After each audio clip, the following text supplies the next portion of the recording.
This is Michael Wong.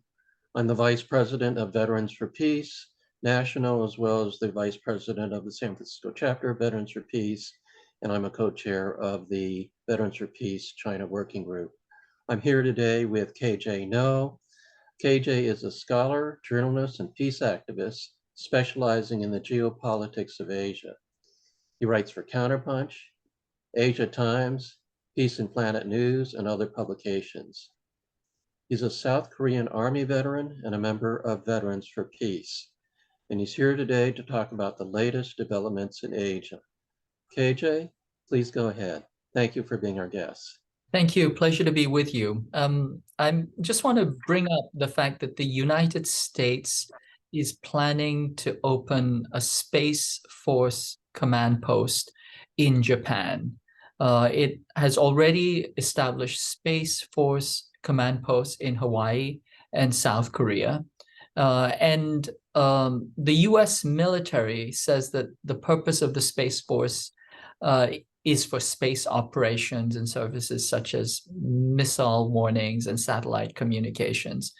But what we really have to understand this is it's yet just another critical part of the escalation to war against China. That is to say, the deployment of the US Space Force to Japan is a serious escalation.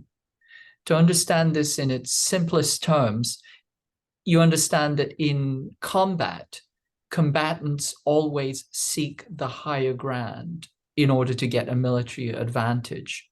And nothing is higher than space. So US full spectrum dominance, the doctrine of full spectrum dominance, requires space dominance. And kinetic war really is about occupying or controlling space war. And so because of that, we have to see this as a significant escalation.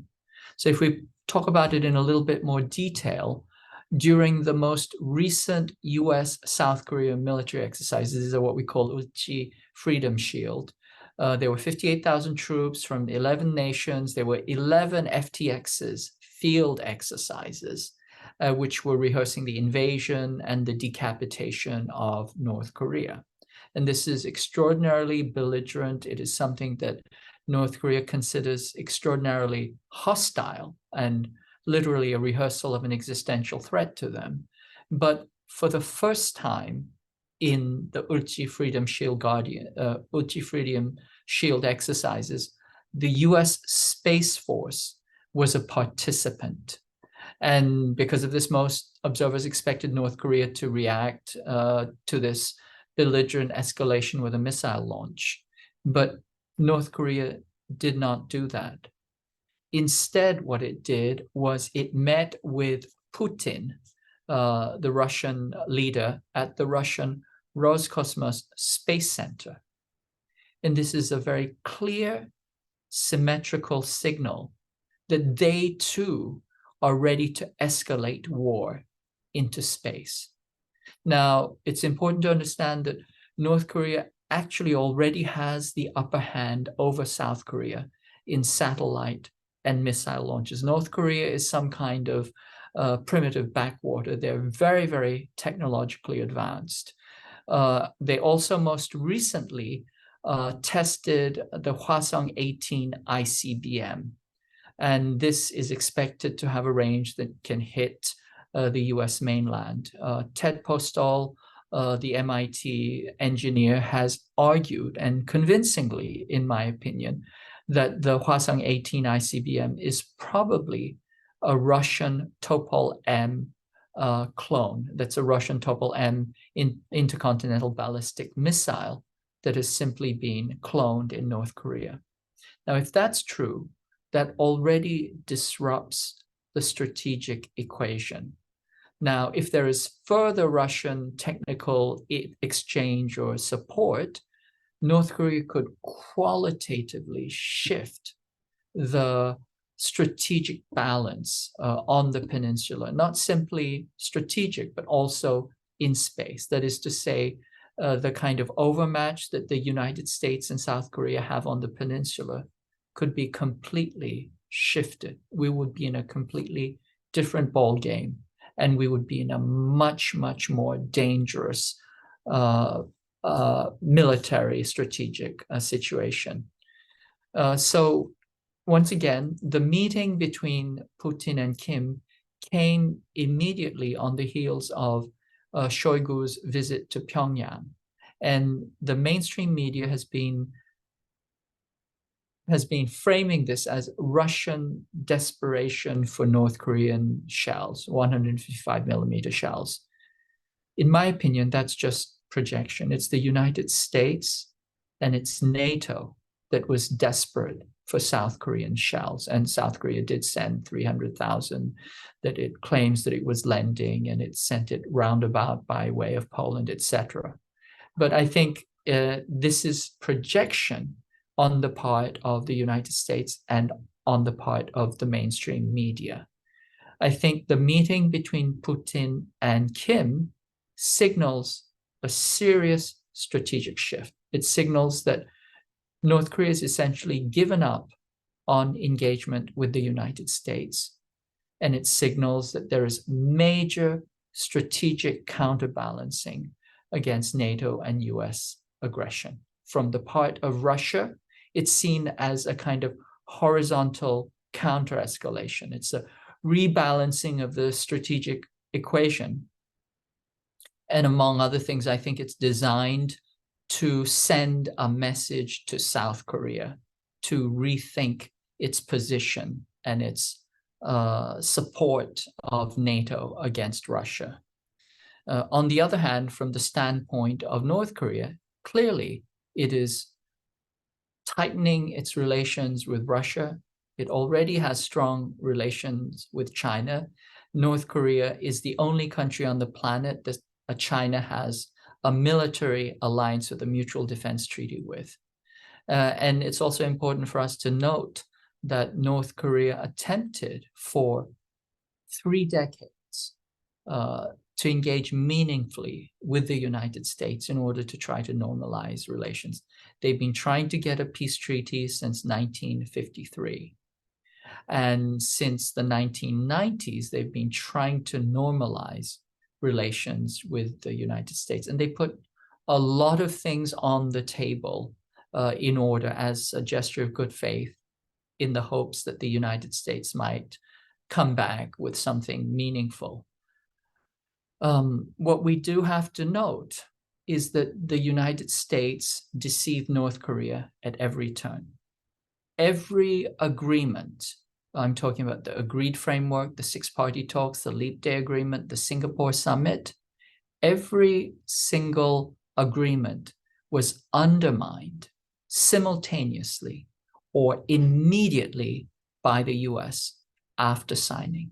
Either as they were negotiating, it was being undermined, or immediately after it was signed, it was undermined by the US. And so when Sergei Lavrov says the US is not agreement capable, I think the history of the interactions with North Korea are a very, very good example. In fact, if you wanted to summarize North Korea-US relations, you could summarize it as create intolerable pressure with military exercises, choke it off with sanctions, and in the meantime, play diplomatic games that are not serious while waiting for regime collapse.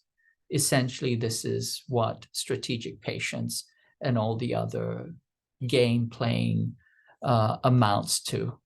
And we can note that the Trump era summits were really the very last dying embers of, for what it's worth, meaningful engagement.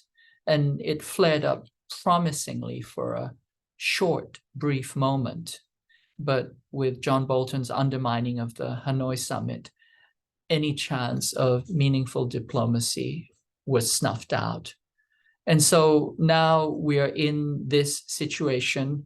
Clearly, the North Korean administration gave the Biden administration a kind of overtime period, 6 months, to see whether they were willing to engage, whether they were willing to shift from the previous administration's lack of good faith. And clearly, because North Korea discerned that the Biden administration was not acting in good faith, they decided that they were not worth the trouble.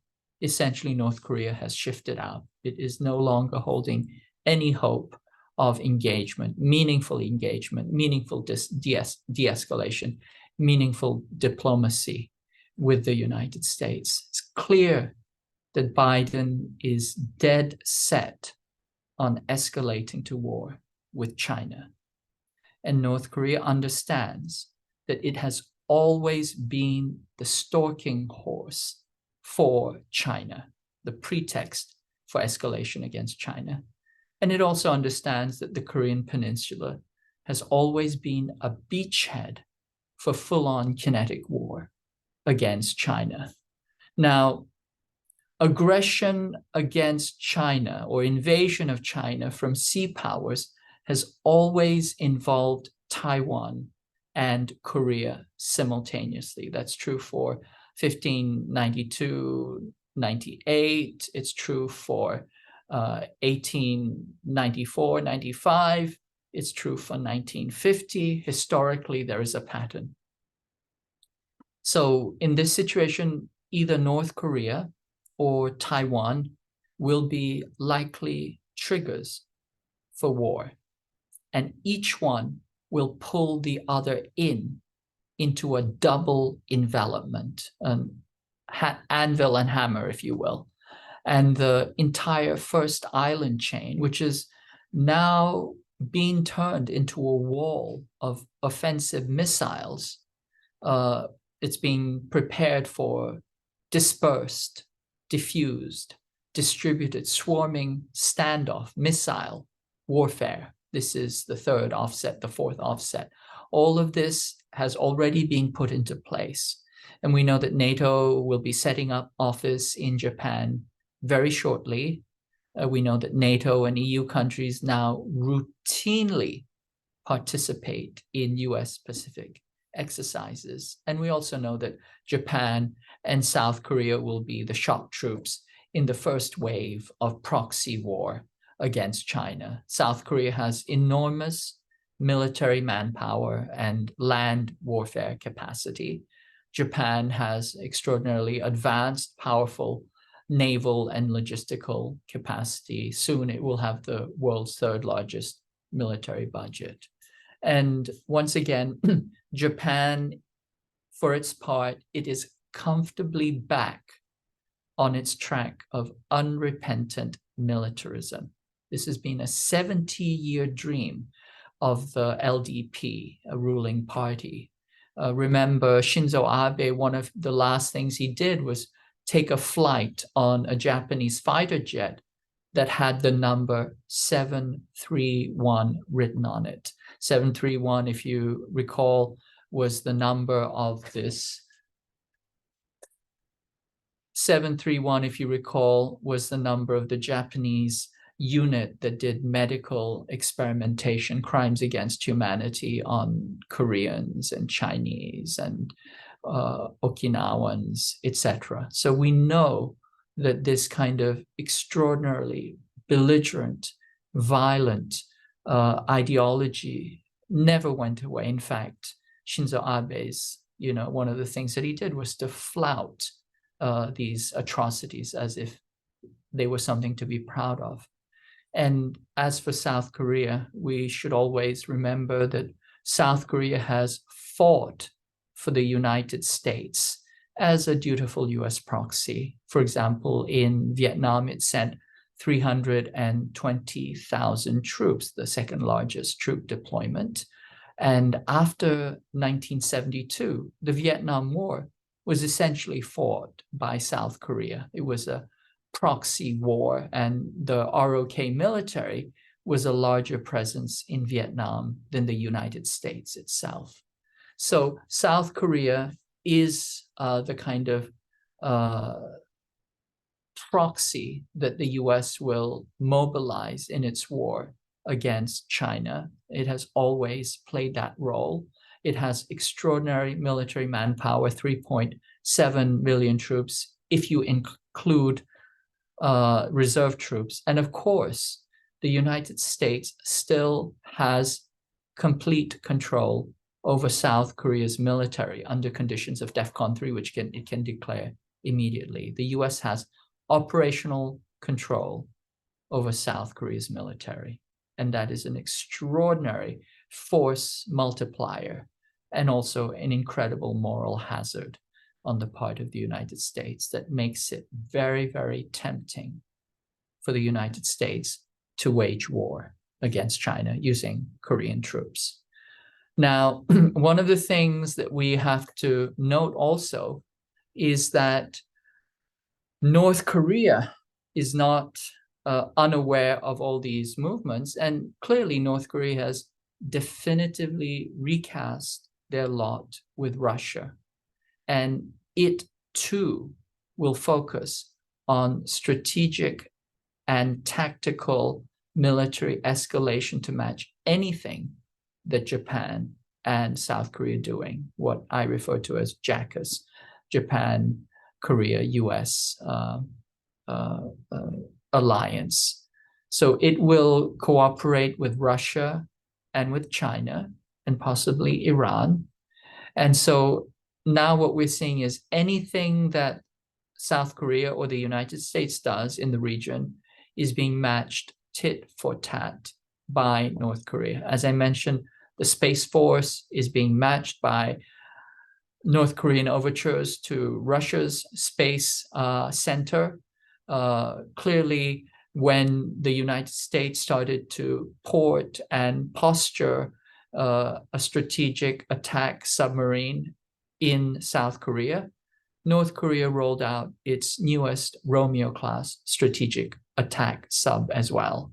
It's been expanded, it has increased capacity for missiles, and it could be a tremendous deterrent. It signals that North Korea is taking its deterrent capacity seriously. The other piece of this is that the Ukraine war is not going well for the United States. And what it suggests is that the United States air-land battle doctrine may be inferior to Russian operational art. It also suggests that NATO weapons tactics, operations, and logistics are not what they are billed as, that they may not be as effective as they have been billed as. And certainly we notice that Russian electronic warfare can run ragged through US joint operations.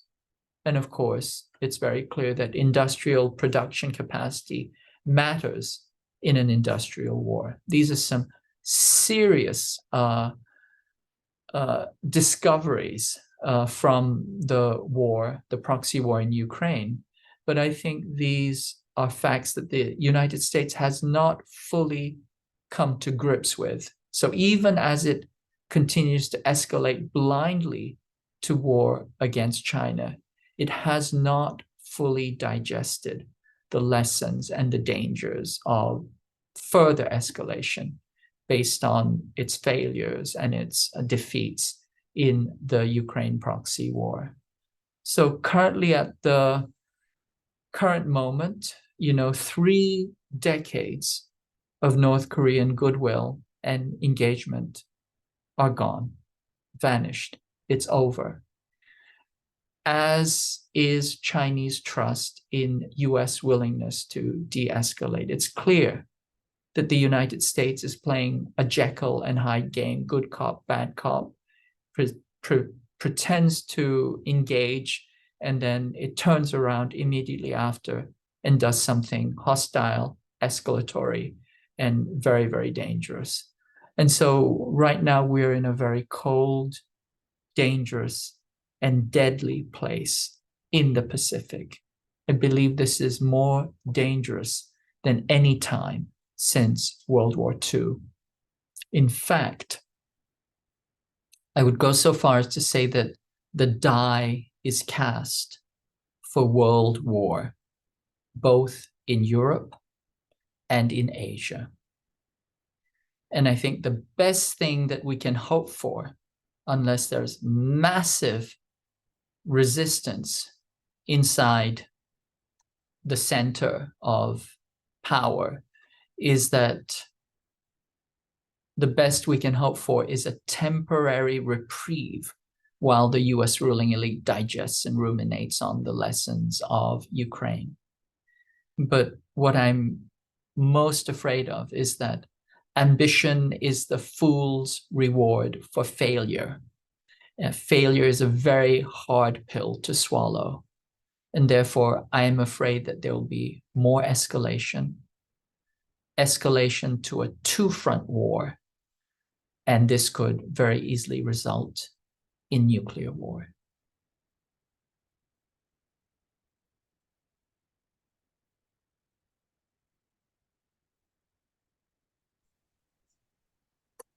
Thank you, KJ. Is there anything more you would like to say or add, or do you want to leave it at that? I think that it's important to realize, for all of us to realize, how dangerous this moment is.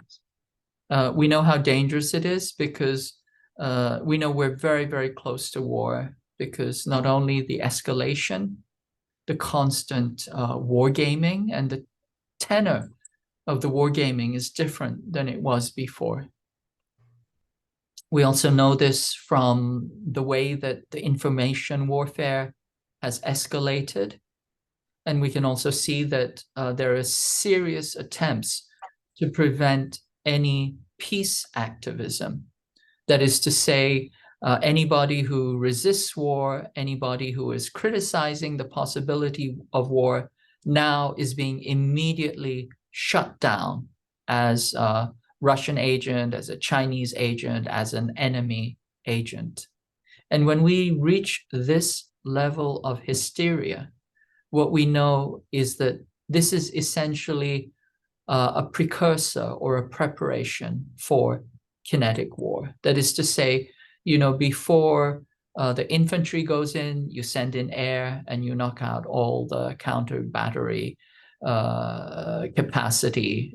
You essentially control the skies. You create a no-fly zone. In a similar way, before kinetic war itself happens, what you do is you use organizations like the New York Times and the Washington Post to shut down and to shut up any resistance. It's creating what we can think of as a no think zone, certainly a no critical thinking zone, a no resistance to war zone. So having shut down all of that possibility for peace activism, for war resistance, then that paves open it leaves a wide open space for literally the bombing to start. So once again, we can see that we are in a very, very dangerous place. I think, the fact that Asians are being attacked, murdered, killed wantonly in the streets in the United States. This is simply a trickle-down effect of this information warfare, this demonization against China, this preparation to kill Asians over there is simply blowing back, and it's resulting in murders of Asians over here. You cannot escalate to war. You cannot wage wholesale hatred and not have that trickle down into retail violence in the United States. So I think that is another signal that we're in a very, very dangerous place. I think we all have to take this moment with the seriousness that it requires, and really do everything possible, humanly possible, to prevent this escalation to war. Thank you. Yes, we know that there's been attacks, hit pieces in the New York Times, the Washington Post, the National Review, on peace groups such as Code Pink, Tricontinental, the People's Forum, even the Committee of 100, which is an organization of prominent Chinese Americans, many of them very, very mainstream. Henry Kissinger was one of the people who started talking to the Chinese community and initially started the idea of creating the Committee of 100. And they're so mainstream, they're bipartisan, Republicans and Democrats are both in it. Many of them are prominent business people. They even had Victoria Nuland as one of their speakers at their national convention last year in 2022. And yet they were in a hit piece by the National Review magazine.